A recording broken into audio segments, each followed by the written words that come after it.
जिंदगी खुदा की नेमत है, इसकी कद्र जाने। किसी की भी हो ये, आओ इसकी हिफाजत करें। आज की तेज रफ्तार जिंदगी में मदद का हाथ बढ़ाएं। जब भी हो मुश्किल में कोई, उसको फौरन इमदाद पहुंचाएं।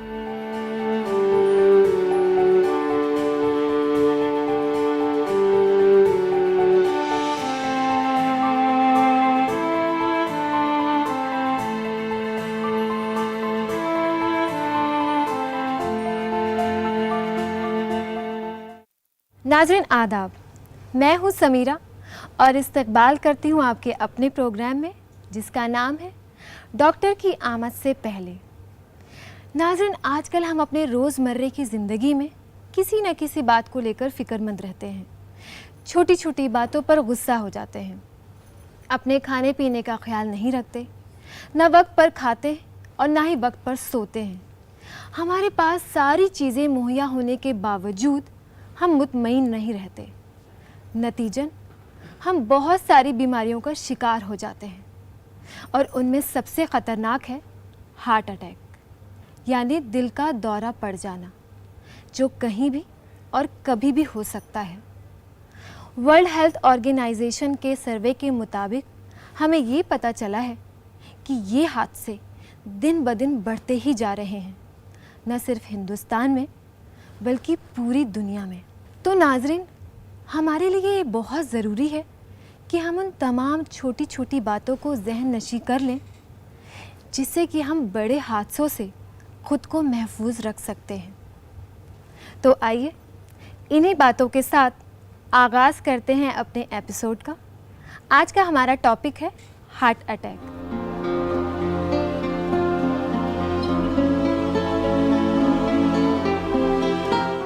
और इस बारे में चर्चा करने के लिए हमारे साथ मौजूद हैं डॉक्टर हर्षवर्धन। डॉक्टर साहब, आपका हमारे प्रोग्राम में इस्तकबाल है। डॉक्टर साहब, आज हम बात कर रहे हैं दिल के दौरे के बारे में। तो सबसे पहले हमारे नाजरीन को ये बताइए कि दिल का दौरा होता क्या है। आपने शुरू में बिल्कुल ठीक कहा कि जब हम दिल के दौरे की बात करते हैं तो हमारे जहन में एक ऐसी ख़तरनाक बीमारी आती है जिसमें कि मरीज़ एक अपनी ज़िंदगी और मौत से लड़ रहा होता है। दिल का दौरा होता है क्योंकि हमारे जो दिल की धमनियाँ होती हैं, जिसे कि हम कॉर्नरी आर्टरीज कहते हैं, उसमें किसी भी कॉर्नरी आर्टरी में पूरी तरह से रुकावट पैदा हो जाए तो हार्ट की जो मसल है उसके उस हिस्से में खून जाना बंद हो जाता है, जिसकी वजह से एक गंभीर समस्या पैदा हो जाती है और एक ख़तरनाक बीमारी पैदा होती है जिसे हम दिल का दौरा कहते हैं। ज़्यादातर तो रोगी को, मरीज़ को एकदम से सीने में दर्द सा होता है, उसको एकदम से सांस भी फूल सकती है। तो इस तरह के लक्षण होते हैं और अगर इसका ठीक टाइम पर अगर इलाज नहीं किया जाए तो ये एकदम से जानलेवा हो जाती है। तो डॉक्टर साहब, ये तो आपने बताया कि दिल का दौरा होता क्या है। अगर हम वजूहात की बात करें कि क्या वजूहात हैं, दिल का दौरा अचानक से हम कहीं जा रहे हैं और पता चलता है कि दिल का दौरा पड़ गया, तो इनकी क्या वजह होती है? अगर मैं आपको इससे समझाना चाहूँ तो ये हमारा छोटा सा दिल है, एक मुट्ठी के बराबर, जो कि हमारी छाती के अंदर बंद है। अब ये एक हार्ट जो हमारा दिल है एक मसल है जो एक पंप का काम करती है। जैसे कि घरों में भी देखते हैं कि पंप है, सारे इस घर के अंदर पानी पहुंचाता है जब वो चलता है। इसी तरह जब ये हार्ट की मसल सिकुड़ती है तो हमारे सारे पूरे के पूरे शरीर में खून पहुंचाती है। तो आप समझ सकते हैं कि खून का दौरा सारे शरीर के लिए बड़ा ज़रूरी है, क्योंकि इसी खून से सारी ऑक्सीजन जाती है, इसी खून से सारा ग्लूकोज वगैरह सारे शरीर को पहुँचता है, जिसकी वजह से हमारा शरीर काम कर सकता है। और उसी की वजह से, उसी खून से फिर जो हमारे जो ख़राब चीज़ें हैं वो वापस आती हैं, जो कि गुर्दे वगैरह से बाहर निकल जाती हैं। समझ लीजिए कि अगर ये खून का दौरा 3 मिनट के लिए बंद हो जाए तो हमारा दिमाग और शरीर के बाकी हिस्से जो है काम करना बंद कर देते हैं, जिसकी वजह से इंसान की मौत हो जाती है। ये 2 कॉर्नरी आर्टरीज होती हैं, ये जो हमारे सबसे बड़ी आर्टरी है एओर्टा से निकलती हैं, एक राइट और एक लेफ़्ट, जो कि पूरी हार्ट मसल को खून पहुँचाती हैं। अब इन कॉर्नरी आर्टरीज में किसी तरह की अगर कोई ब्लॉकेज पैदा हो जाए, कोई रुकावट पैदा हो जाए, तो हार्ट मसल को पूरा खून नहीं पहुंच पाएगा। अगर ये रुकावट धीरे धीरे होती है, क्योंकि इसमें कोलेस्ट्रॉल जब डिपॉजिट होते हैं तो ये रुकावट पैदा होनी शुरू हो जाती है। ये धीरे धीरे कोलेस्ट्रॉल डिपॉजिट्स जो हैं वो बढ़ते रहते हैं। जब तक तो ये पूरी तरह से बंद नहीं होती तो मरीज़ को एंजाइना होता है। एंजाइना का मतलब है कि जब मरीज़ बैठा हुआ है तो उसको कोई तकलीफ़ नहीं है, जब वो चलना शुरू करता है, भागना शुरू करता है या कोई काम करता है, तब ये जो रुकी हुई धमनी है जिसमें कि पार्शियल ब्लॉकेज है, तब ये पूरा खून नहीं पहुंचा पाती है। तो काम करते वक्त मरीज़ को सिम्टम होने लगते हैं, यानी कि बैठे हुए तो ठीक है, पर जो वो चलता है, भागता है या सीढ़ी चढ़ता है तो उसको सीने में दर्द या भारीपन होने लगता है। जब वो 2, 4, 5 मिनट रुक जाता है तो वो ठीक हो जाता है। इसे हम एंजाइना कहते हैं। अब ये बीमारी इससे आगे बढ़ जाए, एकदम से वो जो रुकी हुई धमनी जो कि 70% बंद थी या 80% बंद थी या 90% बंद थी, उसके ऊपर एकदम से ब्लड क्लॉट बन जाए तो वो धमनी जो है वो बिल्कुल बंद हो जाएगी। मान लीजिए इस धमनी में अगर ब्लड क्लॉट बन जाए तो इस सारे हिस्से को खून नहीं पहुंचेगा। अब इस हिस्से को खून नहीं पहुंचेगा, अगर बिल्कुल खून नहीं पहुंचे तो कुदरती बात है कि ये जो हार्ट मसल है ये धीरे धीरे डेड हो जाएगी और अपना पूरा काम नहीं कर पाएगी। तो इसे हम हार्ट अटैक कहते हैं। तो कुदरती बात है, जब बैठे बैठे ब्लड क्लॉट बन गया तो इसमें बैठे बैठे सिम्टम होने लगते हैं। जैसे कि मैं बता रहा था कि एंजाइना में कि जब मरीज़ चलता है, भागता है या कोई काम करता है तब उसको सिम्टम होते हैं, इसमें बैठे बैठे जो है वो सिम्टम होने लगते हैं, तो इसे हार्ट अटैक कहते हैं। अब डिपेंड करता है कि ये ब्लॉकेज कहाँ पर है। मान लीजिए आपकी बड़ी शुरू में आर्टरी में ब्लॉकेज हो जाए तो बहुत बड़ा हार्ट अटैक होगा। अगर मान लीजिए बहुत दूर जाके एक छोटी सी ब्रांच में ब्लॉकेज हो तो छोटा सा हार्ट अटैक होगा। पर हार्ट अटैक है एक इमरजेंसी। अगर इस ब्लॉकेज को जल्दी से जल्दी खोला नहीं जाए तो वो जो हार्ट मसल है वो परमानेंट डैमेज हो जाएगी। ये है कि अगर 6 घंटे के अंदर अंदर इस आर्टरी को खोल दिया जाए तो जो होने वाला डैमेज है वो कम से कम किया जा सकता है। अगर 6 घंटे तक उस ब्लॉकेज को नहीं खोला जाए तो वो हार्ट मसल हमेशा के लिए डेड हो जाएगी और हार्ट मसल हमारी परमानेंट वीक हो जाती है। लेकिन अचानक ऐसा क्या होता है कि एक इंसान जो है अच्छा भला होता है और उसको ऐसा दौरा पड़ जाता है? कुछ क्या लाइफस्टाइल का भी हमारा जो रोज़ का है, रोज़मर्रा की ज़िंदगी में जो हमारा उठना बैठना है, खाना पीना है, क्या इन सब चीज़ों की वजह से भी ये सब चीज़ें देखने को सामने आ रही हैं? देखिए, सबसे पहले होता है कि कोलेस्ट्रॉल डिपॉजिट हो क्यों जाते हैं, जिसकी वजह से धीरे धीरे ब्लॉकेज होने जाती है।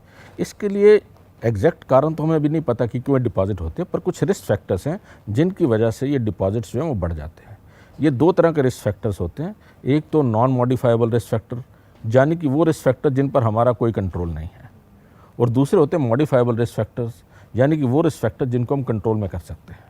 जो नॉन मॉडिफाइबल रिस्क फैक्टर है वो तो है एक हमारी हेरिडिटी, जो हमारी फैमिली टेंडेंसी हो हार्ट अटैक होने की, एंजाइना होने की या ब्लॉकेज होने की, उस पर हमारा कोई कंट्रोल नहीं है, तो एक प्रमुख कारण है नॉन मॉडिफाइबल रिस्क फैक्टर्स का। उसके अलावा बढ़ती हुई उम्र, और पुरुषों में ये स्त्रियों से ज़्यादा होता है। तो ये तो है नॉन मॉडिफाइबल रिस्क फैक्टर्स। जो मॉडिफाइबल रिस्क फैक्टर्स हैं उनमें प्रमुख हैं हमारे खून में कोलेस्ट्रॉल की मात्रा का ज़्यादा होना, जिसे कि हम फैट्स कहते हैं। कोलेस्ट्रॉल जब खून में इनकी मात्रा बढ़ जाती है तो ये फैट्स डिपॉजिट की संभावना बढ़ जाती है। इसके अलावा अगर किसी में blood pressure, high blood pressure है तो उसमें भी कोलेस्ट्रॉल डिपॉजिट की जो पॉसिबिलिटी या संभावना है वो बढ़ जाती है। इसी तरह डायबिटीज़ हो, या धूम्रपान करते हों, या सेडेंट्री लाइफस्टाइल हो, या मानसिक तनाव हो, मोटापा हो, तो ये सारे रिस्क फैक्टर्स हैं जो कि इस हार्ट जो ब्लॉकेजेस हैं इसको बढ़ा देते हैं। अब ब्लॉकेज 89% कई समय तक चलती रह सकती है। अब सडनली कई बार जो है उसके ऊपर ब्लड क्लॉट क्यों जम जाता है, इसकी कई वजह से एकदम से उसको, अगर उसमें फैट्स की मात्रा उस डिपॉजिट्स में ज़्यादा हो तो उसके एकदम ब्लॉकेज की जो संभावना है वो बढ़ जाती है। एकदम से सडनली कोई मेंटल स्ट्रेस या टेंशन आए तो उस ब्लॉकेज पर सडनली क्लॉट बन सकता है और हार्ट अटैक हो सकता है। तो डॉक्टर साहब, इसमें किस तरह के अलामात दिखाई देते हैं? जो मरीज़ है क्या उसको पहले से कुछ तकलीफ़ होती है सीने में, या उसको खुद में कुछ महसूस होता है कि हाँ कुछ हो रहा है और मुझे डॉक्टर के पास जाना चाहिए, या कुछ पता ही नहीं चलता और अचानक से हो जाता है? देखिए, कई लोगों में तो दिल का दौरा एकदम अचानक से पड़ता है। उनको पहले कभी एंजाइना नहीं हुआ होता, पहले कभी सीने में भारीपन नहीं होता, पहली दफ़ा से उनको सीने में दर्द होता है। तो ज़्यादातर इन मरीज़ों में सीने में बहुत ज़ोर का भारीपन या दर्द होता है जी। ये भारीपन या दर्द जो है वो सीने के अंदर हो सकता है, पेट के ऊपरी हिस्से में हो सकता है, बाईं बाजू में हो सकता है, गर्दन में हो सकता है, और कई बार नीचे जबड़े में होता है। जी। तो कई बार तो रोगी समझते हैं कि नहीं मेरे को ये शायद गैस बन रही है, तो इन सिम्टम्स को कई बार वो इग्नोर कर जाते तो हैं। डॉक्टर साहब ऐसा होता भी है कई बिल्कुल बार होता ना है। काफ़ी कि- मरीज़ जो हैं गैस समझ के पहले भाई हमने शायद उल्टा सीधा खा लिया था इसलिए गैस बन रही है, तो गैस की दवाई वगैरह ले लेते हैं, वो डॉक्टर के पास जाने से बचते रहते हैं और इसी में काफ़ी जो अपना वक्त है वो गवा देते हैं। जैसे मैंने आपको भी बताया कि इसका इलाज 6 घंटे के अंदर अंदर होना बहुत ज़रूरी है। जी 6 घंटे के अंदर अंदर इस ब्लॉक आर्टरी को खोल दिया जाए तो जो हार्ट डैमेज है उसको बहुत कम किया जा सकता है। जी तो इसीलिए जब कभी ऐसे सिम्टम हों तो उनको इग्नोर नहीं करना चाहिए, नज़रअंदाज बिल्कुल नहीं करना किया जा चाहिए। सकता है, जी पर कुछ लोग हैं जिनको पहले से एंजाइना चल रहा होता है, जैसे मैंने बताया जब उनकी आर्टरी 60%, 70% या 80% बंद थी, तब ये था कि उनको चलते चलते सीने में दर्द हो जाता था, वो भारीपन। गोली लेते थे, बैठते थे तो ठीक हो जाता था। तो कुछ मरीज़ ऐसे हो सकते हैं जिनमें कि पहले एंजाइना हो सकता है। अब ज़रूरी नहीं है कि हर मरीज़ में ज़रूरी सीने में दर्द ही हो। अच्छा हार्ट अटैक में कई रोगी ऐसे होते हैं उनको दर्द बिल्कुल नहीं होता, एकदम से सांस उखड़ जाता है, बैठे बैठे ज़ोर ज़ोर से सांस फूलने लगता है क्योंकि हार्ट मसल जो है उसको खून नहीं मिल रहा, तो इस वजह से एकदम से सांस फूल लेता है। कई मरीज़ होते हैं उसको एकदम से बेहोशी का दौरा आ जाता है क्योंकि हार्ट जो है टेम्परेरी उसकी गति रुक जाती है, एकदम बेहोश होता है और फिर उठ खड़े होते हैं। तो जब भी ऐसे मरीज़ हों, रोगी को लगे कि मेरे को आज कुछ ऐसा दर्द या भारीपन हो रहा है जो मेरे को पहले कभी नहीं हुआ, या मेरे पेट में आज ऐसी गड़बड़ हो रही है जो पहले कभी नहीं थी, बजाय इसके कि ये समझें कि ये गैस है या उल्टा सीधा खाने से हो सका है, अच्छा रहेगा कि वो डॉक्टर से कंसल्ट कर लें ताकि ये देखा जा आगे- सके कि हार्ट अटैक वगैरह तो नहीं है, जी क्योंकि ये ऐसा है कि जिसमें एक बार आपने समय खो दिया वो समय दोबारा नहीं। तो डॉक्टर साहब अगर किसी को दिल का दौरा पड़ गया है तो उस वक्त सबसे पहले एक आम इंसान को क्या करना चाहिए? देखिए, जब भी दिल का दौरा पड़े सबसे पहले तो उसको दिमाग में ये सोच लेना चाहिए कि टाइम हमारे लिए बहुत कीमती है। जी टाइम इज़ मसल।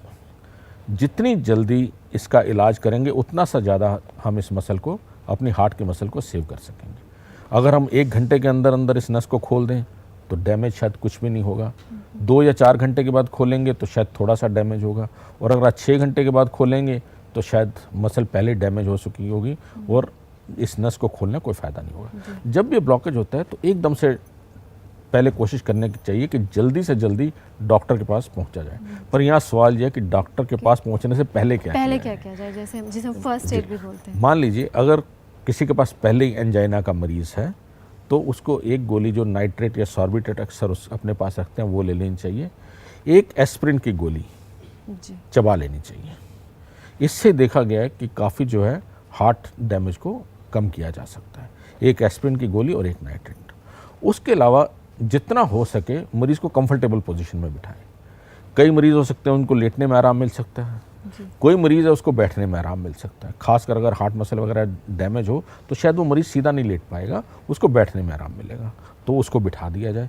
तो जिस भी पॉस्चर में कंफर्टेबल महसूस हो रहा है उसमें उसको बिठाएं।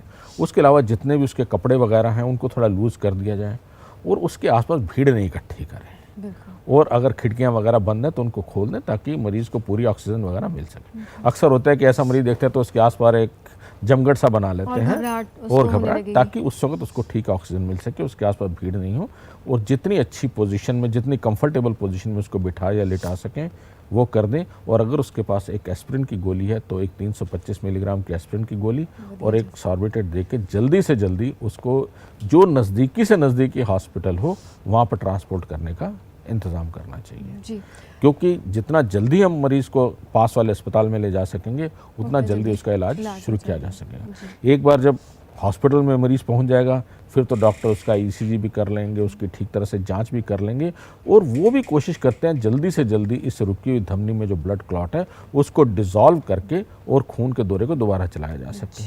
क्योंकि डॉक्टर या तो दवाइयों से उस वक्त जो है इसको ब्लड क्लॉट को घोल सकते हैं, और जो दूसरा आजकल बड़ी नई टेक्निक आया है वो एंजियोप्लास्टी, जिसमें कि वो एक प्रोसीजर के द्वारा वहाँ पतली सी आर्टरी में एक कैथेटर ले जाते हैं, कैथेटर के ज़रिए एक वायर और बैलून वगैरह ले जा करके उस धमनी को खोल देते हैं ब्लड क्लॉट को, ताकि जो खून का दौरा है वो उस आर्टरी में दोबारा से चलने लगता है और इस तरह से हार्ट से होने वाले डैमेज से बचाया जा सकता है। जब जिस्म के अहम हिस्सों में खून की सप्लाई कम हो जाती है तो दिल का दौरा पड़ जाता है।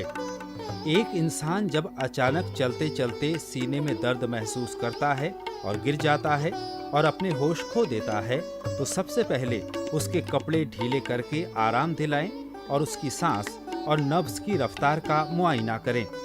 अगर दोनों बहुत कमजोर हैं तो सीपीआर दें ताकि दिल खून को जिस्म में पंप करना शुरू कर दे और सांस से ऑक्सीजन जिस्म में पहुंचाई जा सके।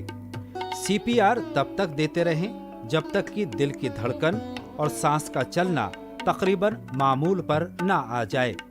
इसके बाद आप फौरन मरीज को डॉक्टर के पास ले जाएं। सीपीआर एक ऐसा तरीका है जिसका इस्तेमाल इमरजेंसी में मरीज की सांस और दिल की धड़कन को बेहतर करने के लिए किया जाता है। मरीज को मुंह में सांस देने से उसके फेफड़ों में ऑक्सीजन पहुंचाई जाती है और छाती पर पसलियों को एक रिदम से लगातार 30-30 बार दबाने से दिल में खून का दौरा शुरू हो जाता है और दिल फिर से काम करना शुरू कर देता है। इन दोनों अमल को बारी बारी दोहराने से मरीज की जान बचाई जा सकती है और उसे डॉक्टर के पास ले जाने तक संभाला जा सकता है। डॉक्टर साहब, जैसे दिल का दौरा पड़ गया तो उस वक्त कितना वक्त होता है मरीज़ के पास? उसकी ज़िंदगी और मौत के दरमियान के जो लम्हे होते हैं वो कितना वक्त होता है? देखिए, काफ़ी मरीज़ तो हैं, लगभग मैं कहूँगा हार्ट अटैक के 20-25% मरीज़ ऐसे होते हैं जो तो बिल्कुल टाइम देते ही नहीं हैं, अस्पताल पहुँच भी नहीं पाते हैं और डॉक्टर के पास पहुँच भी नहीं पाते हैं। पर एक बार जब वो डॉक्टर के पास ठीक टाइम पर पहुँच सकें और उनका ठीक इलाज हो जाए तो मैं नहीं समझता कि 10% से ज़्यादा लोग इस बीमारी से ना लड़ पाए। 90% मरीज़ जो हैं वो ठीक हो जाते हैं। इसीलिए सबसे ज़रूरी है कि जल्दी से जल्दी हो सके डॉक्टर के पास या एक अच्छे अस्पताल में पहुंचा जाए। लेकिन डॉक्टर साहब, अक्सर ऐसा देखा जाता है कि डॉक्टर की आने में देर हो जाती है या फिर हमें ही वहाँ तक पहुँचने में काफ़ी वक्त लग जाता है। तो उसमें जैसे हम फर्स्ट एड की बात कर ही रहे हैं तो उसमें सीपीआर का कितना रोल है? देखिए, सीपीआर तब किया जाता है जब बिल्कुल कार्डियक अरेस्ट हो जाता है। वो हार्ट अटैक में सीपीआर नहीं कहते हैं। सीपीआर का मतलब है कि बिल्कुल हार्ट की गति रुक गई और मरीज़ बिल्कुल बेहोश और चित पड़ा है, उस वक्त उसकी नब्ज़ वगैरह बिल्कुल नहीं चल रही है। जैसे मैंने आपको कहा 20-25% मरीज़ हैं वो डॉक्टर के पास पहुंच ही नहीं पाते हैं जी। ऐसे मरीज़ जिनमें की सडन कार्डियक डेथ होती है, अगर कोई उसको देखे तो सीपीआर करके काफ़ी मरीज़ों को बचाया जा सकता है। कोई अच्छी तरह से उसको सीपीआर करे। इसीलिए कई बार कई देशों में तो आम नागरिकों को भी सिखाया जाता है कि सीपीआर कैसे करना है। कई देशों में हर जगह पर ऑटोमेटिक डिफिब्रिलेटर लगे होते हैं जो कि शॉक दे सकते हैं और हार्ट की गति को दोबारा से चला सकते हैं। तो ये सुविधाएं अगर प्राप्त हों और सीपीआर एकदम से शुरू किया जा सकते तो जिन मरीज़ों में सडन कार्डियक डेथ हो उनमें से काफ़ी मरीज़ों को बचा करके अस्पताल में ले जाया जा सकता है। क्योंकि ज़्यादातर मरीज़ जिनमें सडन कार्डियक डेथ होती है वो इसीलिए होते हैं क्योंकि उनको कोई सीपीआर नहीं दिया गया। अगर उन लोगों को सीपीआर दिया जाए तो शायद उनमें से कुछ मरीज़ जो हैं जिंदा अस्पताल में पहुंचाए जा सकें और उनका इलाज किया जा सकता है। डॉक्टर साहब, हमने बात की कि क्या करना चाहिए, तो क्या कुछ ऐसी भी चीज़ें हैं जो नहीं करनी चाहिए? पहली बात तो कोई पैनिक नहीं क्रिएट करना चाहिए। दूसरी बात है कि मरीज़ के जो कपड़े वगैरह हैं टाइट वगैरह अगर पहन रखे हैं तो उनको लूज़ कर देना चाहिए। कमरा वगैरह बंद नहीं हो, खिड़कियां वगैरह खोल देनी चाहिए और उसके अलावा जल्दी से जल्दी जो हो सके अस्पताल में लेना चाहिए। डॉक्टर साहब, जब हम हार्ट अटैक की बात करते हैं तो हमारे जहन में आता है अक्सर कि बुज़ुर्ग लोगों में ही ये हादसे ज़्यादातर दिखाई देते हैं। तो क्या ये बात सही है? क्योंकि आजकल का जो लाइफस्टाइल हम देख रहे हैं तो ऐसा हो सकता है कि यंग लोगों में भी, छोटे बच्चों में भी ऐसी शिकायत देखने को मिल रही है? बिल्कुल ठीक कहा आपने। आज से कुछ साल पहले 20-30 साल पहले हम सोचा करते थे कि शायद हार्ट अटैक है तो बुज़ुर्गों में ही होता है, पर ऐसा अब नहीं है। मेरे ख्याल बुज़ुर्गों के ज़्यादा अब ये ज़माना में होना शुरू हो गया है। पहले जब हम देखा करते कि हार्ट अटैक 50, 60, 70 साल की उम्र में हो रहे हैं, आजकल ये 30, 40 और 50 साल के मरीज़ों में हो रहे हैं। तो इसकी जबकि एक इंसान की ज़िंदगी बड़ी प्रोडक्टिव होती है और बहुत ज़रूरी होती है। तो ऐसा नहीं कि अगर हम 30 साल का मरीज़ देखें, सीने में दर्द है तो हम सोचें कि नहीं इसको हार्ट अटैक नहीं हो सकता, बल्कि आजकल नौजवानों में 30, 35, 40 साल की मरीज़ों में भी, लोगों में भी हार्ट अटैक हो रहे हैं। तो इसलिए उम्र को देखते हुए इसको नहीं नज़रअंदाज करना चाहिए। जी, तो इतनी कम उम्र के लोगों में भी हार्ट अटैक देखने को मिल रहा है और आप कह रहे हैं कि ज़्यादा देखने को मिल रहे हैं। तो देखिए, जैसे हम पहले डिस्कस कर रहे थे कि रिस्क फैक्टर्स, हमारी डाइट, हमारी फिज़िकल एक्टिविटी, कोलेस्ट्रॉल, खून में कोलेस्ट्रॉल की जो कोलेस्ट्रॉल की कितनी मात्रा है, फिर उसके बाद धूम्रपान, शुगर, ब्लड प्रेशर। अगर आप देखें सारी बीमारियां आजकल बढ़ती जा रही हैं। आजकल ब्लड प्रेशर की मरीज़ों की संख्या बढ़ गई है, डायबिटीज़ के मरीजों की संख्या बढ़ गई है। जी। हमारा खान पान ऐसा हो गया है कि उसमें कोलेस्ट्रॉल फैट्स की जो मिकदार है, जो मात्रा है, बहुत ज़्यादा है। धूम्रपान लोग बहुत करते बहुत हैं। ज़्यादा हो तो इन सब चीज़ों से मिल करके, और ज़िंदगी में तनाव तो ज़्यादा हो ही गया, कम्पिटिटिव लाइफ हो गई है। तो ये जो सारे फैक्टर्स मिल करके आजकल नौजवानों में भी दिल का दौरा लाने लगे हैं। जी, बहुत। तो इसलिए बड़ा ज़रूरी है कि जो रिस्क फैक्टर्स हैं जी, इनको अच्छी तरह से समझ पाएं और अपनी ज़िंदगी में जितना हो सके इन रिस्क फैक्टर्स को कंट्रोल में करें। बहुत दूसरी बात, हम ये सोचते हैं कि ये शायद हमें रिस्क फैक्टर्स को एक बार दिल का दौरा हो गया उसके बाद कंट्रोल करना है, ऐसा जी। नहीं है। क्योंकि ये जो फैट डिपॉजिट्स हैं ये एक दिन में नहीं बनते, ये धीरे-धीरे। बचपन से डिपॉजिट होने शुरू हो जाते हैं। तो ये जो प्रिकॉशंस हैं हमें बचपन से ही लेने। तो ये पैदाइशी होते हैं या फिर वो भी अपनी जो हमारी नहीं, जैसे जैसे हमारी ज़िंदगी बढ़ती है और फैट्स डिपॉजिट बढ़ते जाते होते हैं रहते और एक स्टेज आते हैं, क्रिटिकल स्टेज में पहुंच जाते हैं जबकि लक्षण पैदा करने लगते हैं। जी जी, तो मतलब इसको हम स्लो पॉइजन भी कह सकते हैं। बिल्कुल कह सकते हैं। इसीलिए जो इसकी जो प्रिकॉशंस हैं वो शुरू में, ज़िंदगी के शुरू में लेने चाहिए। अपना जो अच्छा लाइफस्टाइल है वो बचपन से ही बनाना चाहिए। ये बात आपने बहुत अच्छी कही, क्योंकि अक्सर ऐसा देखने को मिलता है कि 40 के जब लोग हो जाते हैं तो कहते हैं नहीं अब मैं ज़्यादा मक्खन नहीं खाऊंगा, ज़्यादा घी नहीं खाऊंगा, ज़्यादा बिल्कुल, मीठा नहीं अक्सर हम खाऊंगा। ये देखते हैं तो एक कि दिन में अगर तो किसी ऐसा हो को नहीं कहो सकता। कि आप ये अच्छे हार्ट हेल्थ के लिए ये करिए, मेरे को भी कौन सी दिल की बीमारी है। जी जी, तो ये प्रिकॉशन जो भी हम बताते हैं वो एक बार हार्ट अटैक होने के बाद नहीं, जी। बल्कि शुरू में लेने, ताकि हमें हार्ट अटैक हो ही नहीं। मतलब शुरुआत से ही हमें इस तरह से अपने आप को बनाना है कि हम इस तरह की बीमारियों बीमारी से से बच दूर सकें। रह सकें। हाँ। बहुत सही। डॉक्टर साहब, एहतियात की अगर हम बात कहें तो ये एक यही चीज़ होगी कि लाइफस्टाइल की बात की, खाने पीने की बात की, तो किस तरह का खाना पीना होना चाहिए हमारा? देखिए, खाने पीने में हमें 2-3 बातों का ध्यान रखना है। एक तो हम इतनी कैलोरीज लें कि हमारे में मोटापा नहीं हो, बहुत ज़्यादा नहीं खाएं ताकि हमारे अंदर जाके डिपॉजिट हो और हमारा मोटापा बढ़े। जी तो कैलोरीज जो हैं वो एडिक्वेट होनी चाहिए। उसके अलावा उसमें फैट्स की मात्रा जो है कम होनी चाहिए। और फैट्स में भी पर्टिकुलर जो सैचुरेटेड फैट्स हैं, वो जो कोलेस्ट्रॉल है वो नहीं खाने में ज़्यादा होना चाहिए। सैचुरेटेड फैट्स वो हैं जैसे घी, मक्खन, तेल वगैरह, घी, मक्खन वगैरह, जो कि एक आम टेम्परेचर पर आप टेबल पर रखें तो जम जाते हैं, वो सैचुरेटेड फैट। इस तरह के फैट्स को नहीं लेना चाहिए। अनसैचुरेटेड फैट्स हैं वो थोड़े बतलें और वो भी कम से कम मात्रा में लें। इसके बाद जिन चीज़ों में कोलेस्ट्रॉल ज़्यादा है उनको नहीं लें। जैसे हम देखें कि एक अंडे का पीला हिस्सा है, इसमें कोलेस्ट्रॉल की मात्रा बहुत ज़्यादा होती है, इसको नहीं खाएं। जो लोग मीट खाते हैं, रेड मीट नहीं लें। अगर मीट खाने का दिल भी है तो वाइट मीट ले लें।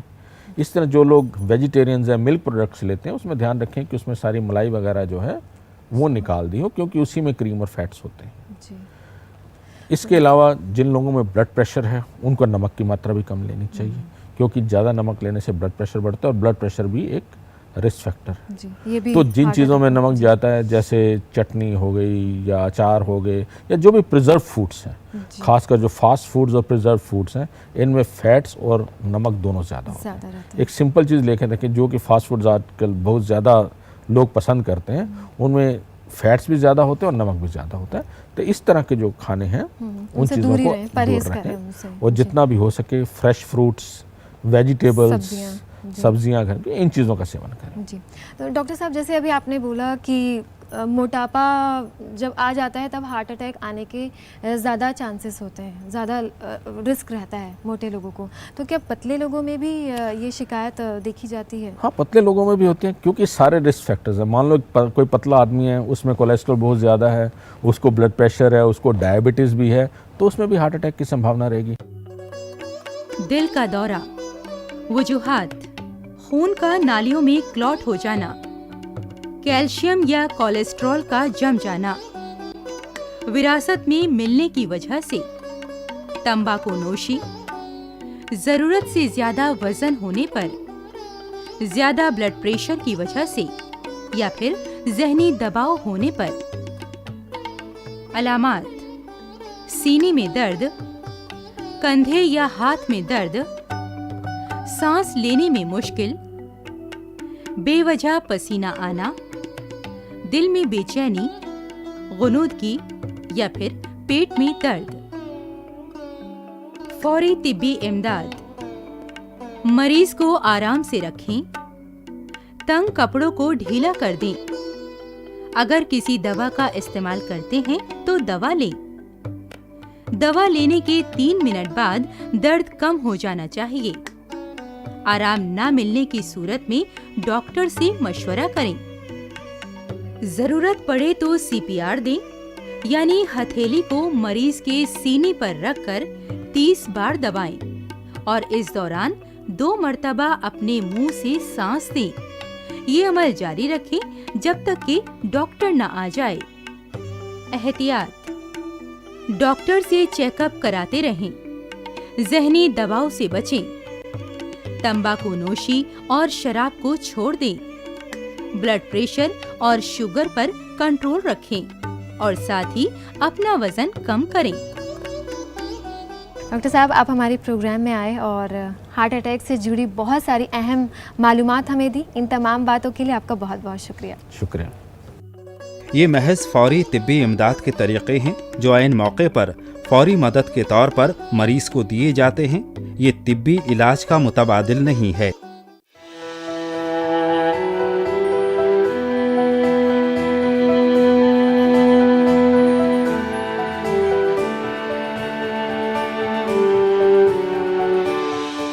लम्हा लम्हा जिंदगी है एक नियमत, संजोए रखिए ये बेशकीमत दौलत। जिंदगी है खुदादाद रहमत, पहचानिए इसकी कीमत। ये कायनात है रिश्तों का शीराजा, महफूज रखिए ये सांझा ताना बाना।